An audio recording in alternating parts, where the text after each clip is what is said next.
A kú déédé àsìkò yìí. Kókó inú ìwé ìròyìn la mú wá fún yín láti inú àwọn ìwé ìròyìn ilé wa. Orúkọ tèmi ni Ọmọgbémisọ́lá ọmọ Alọ́gọ̀madẹ̀. Ààrẹ àjọ òṣìṣẹ́ NLC Joy Ajaero ti ké sí Ààrẹ Bọ́lá Tinubu kí ó dẹ́kun àti máa ti òṣèlú bọ ìṣòro ebi àti àìsíṣẹ́ tó wà lórílẹ̀-èdè. Ajaero sọ èyí nígbà tí ó ń fèsì sí ọ̀rọ̀ tí ààrẹ sọ wípé kò ṣe ìtẹ́wọ́gbà kí àjọ òṣìṣẹ́ máa pè fún ìfẹ̀hónúhàn láàárín oṣù mẹ́sàn-án tí ó gbàjọba. Tinubu tí ó sọ eléyìí níbi ìṣíde ọkọ̀ ojú irin Lagos Red Line tẹnumọ́ wípé ẹgbẹ́ òṣìṣẹ́ kò tẹ̀lé ohun tí ọmọ orílẹ̀-èdè ń fẹ́. Gẹ́gẹ́ bí ọ̀rọ̀ Tinubu, ó ní bí ẹgbẹ́ òṣìṣẹ́ bá fẹ́ bá wọn kópa nínú ètò ìdìbò kí wọ́n ní sùúrù di ọdún 2027, ṣùgbọ́n ẹgbẹ́ òṣìṣẹ́ fi dá Tinubu lójú wípé àwọn kò lépa iṣẹ́ rẹ̀. Nínú àtẹ̀jáde tí wọ́n pe àkọlé rẹ̀ ní "Ọ̀gbẹ́ni Ààrẹ, àwa kò lépa iṣẹ́ rẹ" ni Ajaero ti sọ èyí. Èsì tí ààrẹ fọ̀ sí ẹgbẹ́ òṣìṣẹ́ níbi ìṣíde ọkọ̀ ojú irin tí ó wáyé ní ìpínlẹ̀ Èkó ni ó ti dá oríṣiríṣi awuyewuye sílẹ̀ láàárín àjọ òṣìṣẹ́. Ajaero ní ọ̀rọ̀ tí Tinubu sọ sí àjọ òṣìṣẹ́ kò lẹ́sẹ̀ ńlẹ̀, èyí kò ní nǹkan ṣe pẹ̀lú ìṣòro tó ń lọ lórílẹ̀-èdè. Ó yàtọ̀ pátápátá sí ohun tí ará ìlú fẹ́ gbọ́. Ìyàn, àìsíṣẹ́, ìṣòro ààbò, ọ̀wọ́ngógó oúnjẹ, ìlera àti ohun èlò mìíràn ni ó nílò kí ààrẹ sọ̀rọ̀ lé lórí. Kí ààrẹ yẹ̀bá kúrò láti máa sọ̀rọ̀ lórí ètò ìdìbò tí ó ṣì jìnnà réré. Èyí túmọ̀ sí wípé ohun ààrẹ ń fi ọpọlọ rò nìyẹn.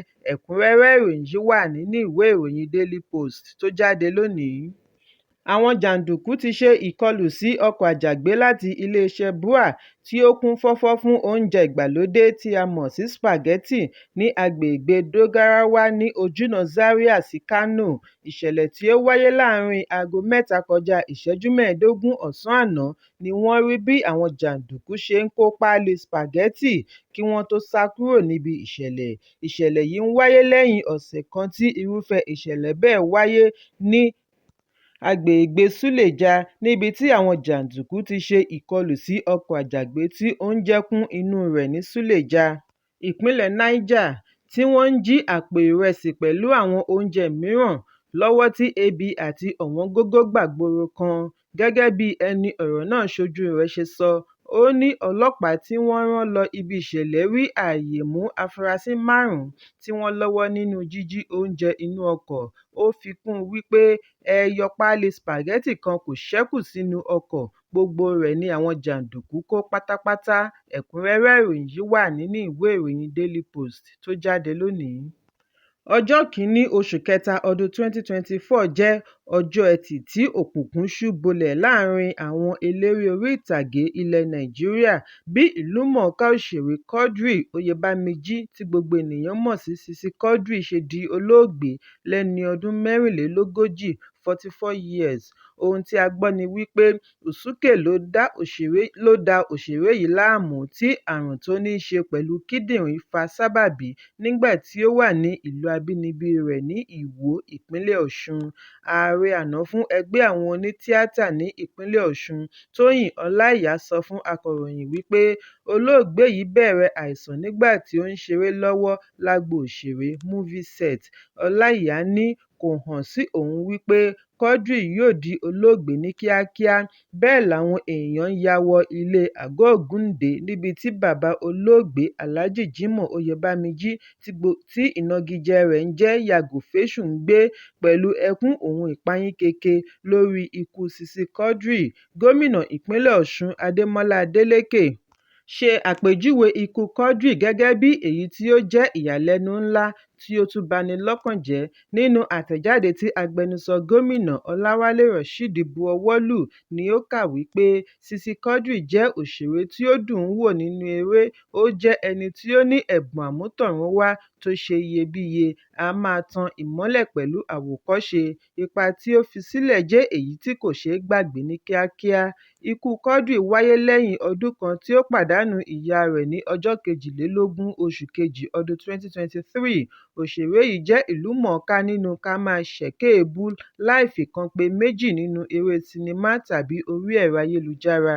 Lára àwọn tí ó fèsì lórí ikú rẹ̀ ni òṣèrébìnrin Bíọ́lá Adébáyọ̀, bí ó ti kọ sórí ẹ̀rọ abánidọ́rẹ̀ẹ́ Instagram wípé àwọn yóò ṣàfẹ́rí rẹ̀ lọ́pọ̀lọpọ̀, kí Ọlọ́run bu òróró ìtura sí ọkàn àwọn olólùfẹ́ rẹ̀. Ààrẹ ẹgbẹ́ àwọn onítìátà lórílẹ̀‐èdè, Bọ́lájí Àmúsàn, tí gbogbo ènìyàn mọ̀ sí Mr Latin, náà kẹ́dùn olóògbé lórí ẹ̀rọ abánidọ́rẹ̀ẹ́ Instagram bí ó ti gbàdúrà fún ìsinmi ìkẹyìn fún olóògbé. Ìlúmọ̀ọ́ká òṣèré Saheed Balogun náà ò gbẹ́yìn pẹ̀lú ìkíni ìbánikẹ́dùn. Lára àwọn òṣèré tí wọ́n kọ ọ̀rọ̀ ìbánikẹ́dùn láti rí Dayọ̀ Ámúsà, Bímbọ́ Adémọ́yè àti Kiki. Àwọn olólùfẹ́ orí ẹ̀rọ abánidọ́rẹ̀ẹ́ náà ò gbẹ́yìn bí wọ́n ti fi ìyàlẹ́nu wọn hàn sí ikú Sisi Quadri. Ọ̀kan nínú wọn, tí orúkọ rẹ̀ ń jẹ́ Baro_Car, kọ wípé òun ṣẹ̀ṣẹ̀ wo Sisi Quadri tán nínú sinimá Aníkúlápó bí ó ti kó ipa òkú nínú rẹ̀.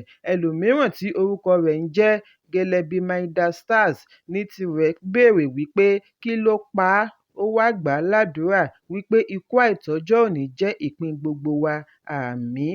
Ìròyìn aburú ni eléyìí. Nígbà tí akọ̀ròyìn kàn sí òṣèrébìnrin Toríọlá, ẹkún ló ń sun. Ó ní òun kò tíì bọ́ nínú ìjayà tí ikú Sisi Quadri dá sílẹ̀, òun kò tíì ní ohunkóhun láti sọ lé e lórí ní báyìí. Ẹ̀kúnrẹ́rẹ́ ìròyìn yìí wà nínú ìwé ìròyìn Punch tó jáde lónìí. Ikọ̀ ọlọ́pàá Zone 2 Oníkan, ìpínlẹ̀ Èkó ti fi ọwọ́ ṣìkún òfin mú tọkọ-tìyàwó kan, òṣìṣẹ́ ológun àná àti atẹ̀wé píríńtà, lórí ẹ̀sùn wípé wọ́n ń ṣe ayédèrú owó. Gẹ́gẹ́ bí iléeṣẹ́ ìròyìn News Agency of Nigeria ṣe jábọ̀, ọlọ́pàá tẹ́ pẹpẹ àwọn afurasí tọkọ-tìyàwó tí ọjọ́ orí wọn jẹ́ 50 àti 56 sí olú iléeṣẹ́ ọlọ́pàá lánàá ní ìpínlẹ̀ Èkó. Alukoro ọlọ́pàá ẹkùn Túnní Àyùbá, tí ó ṣaṣojú igbákejì ọ̀gá ọlọ́pàá ní ẹkùn Ọlátóyè Dúróṣinmí, sọ wípé fífi ọwọ́ ṣìkún òfin mú atẹ̀wé ni ó ṣe atọ́nà wọn sí ọ̀dọ̀ òṣìṣẹ́ ológun àti tọkọ-tìyàwó. Àyùbá ní ikọ̀ ọlọ́pàá ta mọ́ra ní ọjọ́ 3 oṣù kejì lẹ́yìn ìtanilólobó tí ọ̀gá ọlọ́pàá yányán bu ọwọ́ lù, tí wọ́n fi ṣe ìkọlù sí ibùgbé atẹ̀wé ní erékùṣù Èkó kí ọwọ́ tó tó o. Agbẹnusọ ọlọ́pàá ní iléeṣẹ́ ọlọ́pàá gbẹ́sẹ̀ lé ẹ̀rọ tí wọ́n fi ń tẹ ìwé tí wọ́n fura wípé òun ni wọ́n fi tẹ ayédèrú owó. Bákan náà ni wọ́n rí owó ilẹ̀ òkèèrè 300 million sefa àti mílíọ̀nù 9 náírà gbà tí wọ́n fura wípé ó jẹ́ ayédèrú tí wọ́n fi ẹ̀rọ tẹ̀. Gẹ́gẹ́ bí ọ̀rọ̀ Àyùbá, atẹ̀wé yìí jẹ́wọ́ wípé ó ti lé ní ọdún 3 tí òun ti ń tẹ ayédèrú owó, bí ó ti dárúkọ àwọn tí òun ń tà á fún. Ìjẹ́wọ́ ẹ̀ṣẹ̀ yìí ló yọrí sí bí wọ́n ṣe fi ọwọ́ ṣìkún òfin mú tọkọ-tìyàwó tí onígẹ̀ẹ́sì ń pè ní partner in crime. Ìjẹ́wọ́ ẹ̀ṣẹ̀ tọkọ-tìyàwó ni ó yọrí sí bí wọ́n ṣe fi ọwọ́ ṣìkún òfin mú òṣìṣẹ́ ológun àná, tí wọ́n sì bá ọ̀pọ̀lọpọ̀ afurasí ayédèrú owó ilẹ̀ yìí àti ilẹ̀ òkèèrè ní ilé rẹ̀ nígbà tí wọ́n tú u. Ìgbìyànjú ti ń lọ lọ́wọ́ láti ṣe àwárí àwọn yòókù tí wọ́n ti na pápá bora. Ẹ̀kúnrẹ́rẹ́ ìròyìn yìí wà nínú ìwé ìròyìn Punch tó jáde lónìí. Ìwádìí ti jẹ́ kí ó di mímọ̀ wípé ó ṣeé ṣe kí Ààrẹ Bọ́lá Tinubu má bá wọn gbégbá ìbò níbi ìdíje ìbò ààrẹ ọdún 2023 bí ó bá mọ ìwà ìbàjẹ́ tí ó ti wáyé láàárín ọdún 8 ìṣèjọba ààrẹ àná Muhammadu Buhari. Wọ́n ní ó ṣeé ṣe kí Ààrẹ Tinubu ní ìpinnu mìíràn pẹ̀lú bí ó ṣe kéde àyọkúrò ìrànwọ́ epo ní ọjọ́ ìyànsípò, bí ó bá ṣe wípé ó mọ iye owó orílẹ̀-èdè tí àwọn kan ti jí kó sí àpò ara wọn lábẹ́ ìṣèjọba Buhari. Ohun kan ṣoṣo tí ọmọ orílẹ̀-èdè mọ̀ báyìí ni wípé ọ̀pọ̀lọpọ̀ bílíọ̀nù dọ́là ni ó ti di àfẹ́ẹ̀rẹ́ láti ọ̀dọ̀ àwọn jẹgúdújẹrá lábẹ́ ìṣèjọba ààrẹ Buhari. Òṣìṣẹ́ ìjọba kan ni ó ṣe àfihàn yìí fún akọ̀ròyìn bí ó ti sọ wípé agídí lásán ni Ààrẹ Tinubu ń lò lójú ayé, ẹ̀fọ́rí ńlá ni ààrẹ ní lórí bí ó ṣe fẹ́ rí òbítíbitì owó yìí gbà padà àti ohun tí ó fẹ́ ṣe fún àwọn tí ajé ìwà ìbàjẹ́ yìí ṣí mọ́ lórí. Ìkìlọ̀ ti lọ sí ọ̀dọ̀ akọ̀ròyìn tó ń ṣe ìwádìí yìí kí ó má dárúkọ ẹnikẹ́ni, kí ó sì ṣọ́ra pẹ̀lú ìwádìí lórí bí owó bílíọ̀nù dọ́là ṣe wùyẹ́ fò lọ kúrò lápò ìjọba àná. Èyí ń wáyé bí Jim Ọbaze, tí Tinubu yàn gẹ́gẹ́ bí àkànṣe olùṣèwádìí pàtàkì láti ṣe ìwádìí lórí àwọn tí wọ́n fi ẹ̀sùn kàn wípé wọ́n ṣe owó ìjọba báṣubàṣu. Ààrẹ Tinubu sì ń fún un ní gbogbo àtìlẹ́yìn tí ó yẹ. Ìwádìí yìí tẹ̀síwájú wípé àṣírí ohun ìkọ̀kọ̀ tó ń bọ̀ lọ́nà le ju èyí tí ó ti hàn sí gbangba lọ. Ìbẹ̀rẹ̀ ìwádìí yìí ṣe àfihàn wípé àwọn kan tí wọ́n súnmọ́ ààrẹ àná Buhari ti sọ ara wọn di ọlọ́rọ̀ àti alágbára nípasẹ̀ àpò ìkówósí ìjọba bí wọ́n ti tọpinpin ẹgbẹ̀lẹ́gbẹ̀ bílíọ̀nù dọ́là dé àpò wọn. Ẹnìkan tiẹ̀ sọ wípé iye owó tí à ń fetí gbọ́ yìí bani lọ́kàn jẹ́ nítorí kí ni ènìyàn kan ṣoṣo fẹ́ fi bílíọ̀nù 6 dọ́là tàbí bílíọ̀nù 8 dọ́là ṣe? Báwo ni àṣírí wọ̀nyí ṣe tú? Níbi ìwádìí iṣẹ́ tí Ààrẹ Tinubu gbé fún Jim Ọbaze ní ilé ìfowópamọ́ àgbà CBN ni wọ́n ti ṣe àwárí ìfowóránṣẹ́ bank transfer tí wọ́n bu ọwọ́ lù àti èyí tí wọn kò bu ọwọ́ lù, bẹ̀rẹ̀ látorí ìwé yíyí ìlẹ̀dí àpò pọ̀, dídarí owó ohun ìjà olóró, pàṣípààrọ̀ owó ilẹ̀ òkèèrè pẹ̀lú àwọn ẹ̀sùn ìwà jìbìtì mìíràn tí wọ́n tọpinpin dé ọ̀dọ̀ àwọn alẹ́nulọ́rọ̀ kan nínú ìṣèjọba tí ó kọjá. Ìròyìn jábọ̀ wípé àwọn owó tí wọ́n ń tẹ̀ tí iye rẹ̀ wọ 30 tírílíọ̀nù náírà nígbà ìṣèjọba Buhari ni wọ́n ná nínàkúnàá tí wọn kò lè ṣe àkàwé rẹ̀. Ẹ̀kúnrẹ́rẹ́ ìròyìn yìí wà nínú ìwé ìròyìn Vanguard tó jáde lónìí. Mínísítà àná fún agbára lábẹ́ ìṣèjọba ààrẹ ìjẹta Olúṣẹ́gun Ọbásanjọ́ ti pe ẹ̀sùn oní-bílíọ̀nù kan náírà tako àjọ tó ń bójútó ìwà ìbàjẹ́ àti ìṣòwò ìlú kúmọkùmọ EFCC látàrí bí wọ́n ṣe ìkéde orúkọ rẹ̀ lórí ẹ̀rọ alátagbà wọn wípé àwọn ń wá a. Agùnlóyè ní ikọ̀ agbẹjọ́rò rẹ̀ tí àgbà-mòfin Adéọlá Adédìpẹ̀ darí fi ẹ̀sùn kan agbẹjọ́rò ìjọba àpapọ̀ náà pẹ̀lú gẹ́gẹ́ bí afẹ̀sùnkàn kejì. Lọ́wọ́lọ́wọ́ báyìí ẹjọ́ ọ̀hún ti wà níwájú adájọ́ Emeka Nwite ní Ilé-ẹjọ́ Gíga ìlú Àbújá, wọ́n sì ti fi ìgbẹ́jọ́ sí ọjọ́ 18 oṣù kẹrin fún ìgbẹ́jọ́.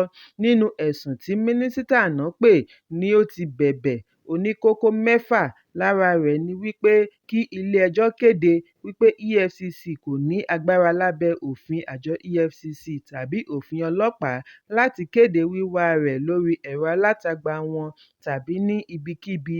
Fún ìdí èyí, kí àjọ EFCC òṣìṣẹ́ tàbí aṣojú wọn yọ àwòrán rẹ̀ pẹ̀lú orúkọ rẹ̀ kúrò ní gbogbo ibi tí wọ́n lẹ̀ mọ́, bí ó ti ní kí àjọ EFCC tàbí agbẹjọ́rò ìjọba àpapọ̀ má ní agbára láti kéde wíwá rẹ̀ mọ́ yálà lórí ẹ̀rọ alátagbà, ìwé ìròyìn, orí ẹ̀rọ amóhùnmáwòrán tàbí ní ibikíbi yàtọ̀ sí bí ilé-ẹjọ́ bá dá sí i.